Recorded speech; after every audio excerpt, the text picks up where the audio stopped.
Welcome to Managing Life, your guide to life in the city of Medellín. This is your host, Thomas Arango, and if you are an international student, an outsider, or a newcomer in the city, this podcast is for you. Here, you will find practical tips, real experiences, and everything you need to make the most of your life here. Leave Medellín and start your adventure with Managing Life.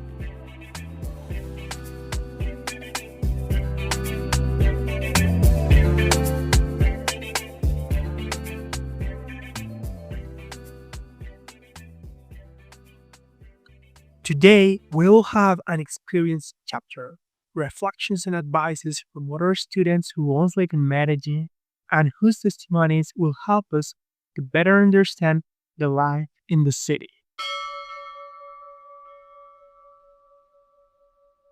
Hola, hello, my name is Lynn. I'm from France. I was studying in Colombia for the second semester of 2023. I was studying the licenciatura en inglés y español, and it was the best experience of my life so far. So when I arrived in Colombia, I already spoke Spanish. I had a pretty decent level of Spanish, I think. But I knew Spanish, not Colombian Spanish. So the first day I came, I already had, of course, like cultural shock with many things, including languages from the airports. For example, when I arrived and I get out of the airport, a lot of people are saying me, taxi, taxi a la orden. And I didn't understand what a la orden means. And I was translating literally to French, and in French it doesn't really have any sense to say à la orden when you translate it literally. So I was like, oh, why everyone is saying me à la orden, à la orden? I didn't ask anything, and it's so polite. Why are they saying me that? And I think it's I don't know, maybe 1 month or 2 months later that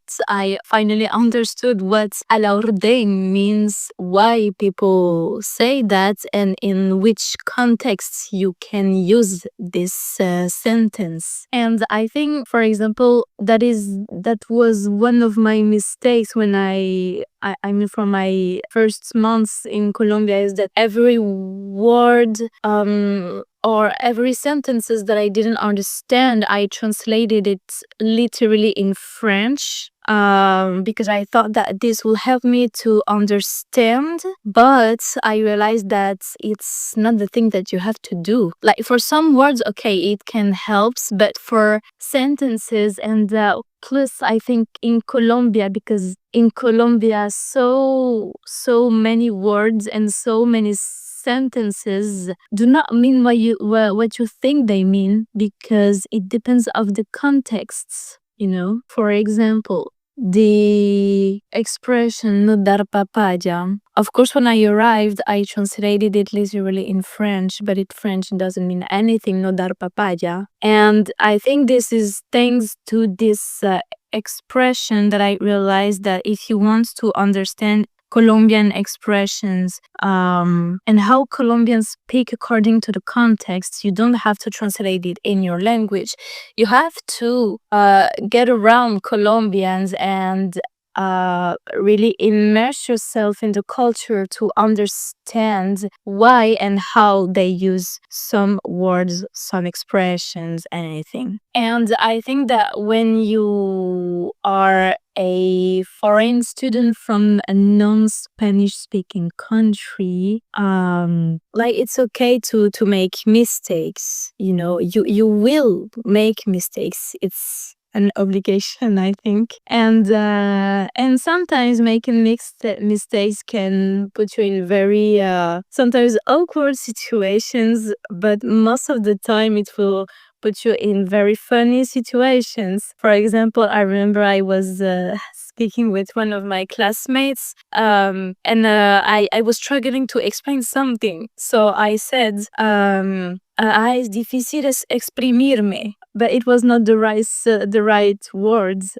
I was mistaken and I didn't realize it. And he started to laugh and I didn't understand. And I was like, "Why are you laughing? O sea, no puedo exprimirme, te estás burlando de mí, ¿qué pasa?" And he explained me that it's not exprimir, it's expresar. And it was a very funny situation. And this is how you learn language, actually. This is by making mistakes that you learn how to speak properly. And of course, speaking with the locals, if you want, for example, to learn how to speak like a Colombian. Also, I wanted to talk about the many accents that Colombians have, because when we talk about Colombian accents, I think this is wrong to how to say that, to talk about Colombian accent in a singular. We should say Colombian accents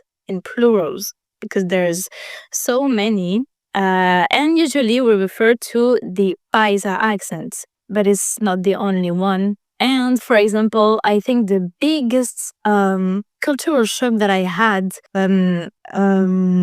with language, it was with the accents, actually, and specifically with the costeño accent. It was a big shock. I remember the first time that I went to La Costa, the Caribbean coast. It was in Santa Marta. I was wondering if I was still in Colombia because I didn't understand anything. And so I spent many months in Medellín. Paisa accent is pretty easy to understand. And so for months I didn't struggle to understand Colombians, or maybe sometimes for some words, some context, anything. But I wasn't struggling very much. But in La Costa, no, it was very difficult. I didn't understand anything. Also, the slang is very different from the slang of Medellin. Like every region in Colombia has its own slang, but I think that the costeño slang is very, very particular. And even their way to speak is like a mix of Venezuelan accent but also like very Colombian costeño accents. And it's like they don't pronounce every letters in the word, and they have a very specific way to say things.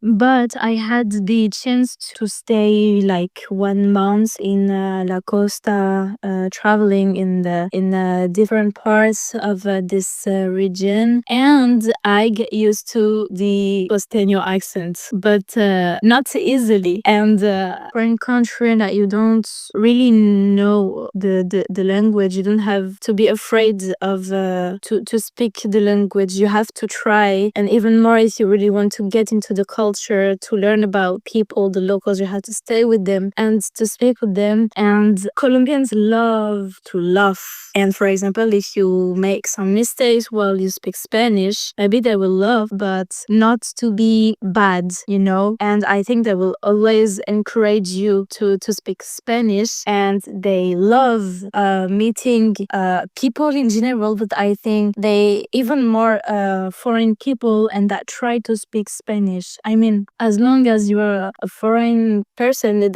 they see that you make the effort to speak their language, they will be so happy and always here to help you and to explain you the words, the context and everything. Because I insist, sometimes in Colombia it's very important to understand the context, to understand what they are saying. Yeah, I really loved my stay in Colombia. I miss Colombia a lot, and I hope I could go back to La Tierrita very soon.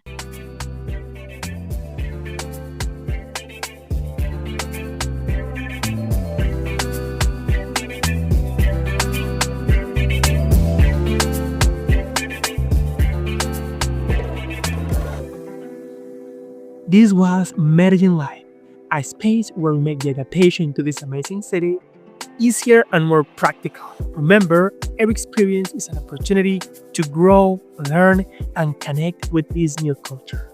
Follow us and leave a comment if you enjoyed the episode. And we will catch you in the next one, where we keep living Medellin together. Leave Medellin and start your adventure with Medellin Life.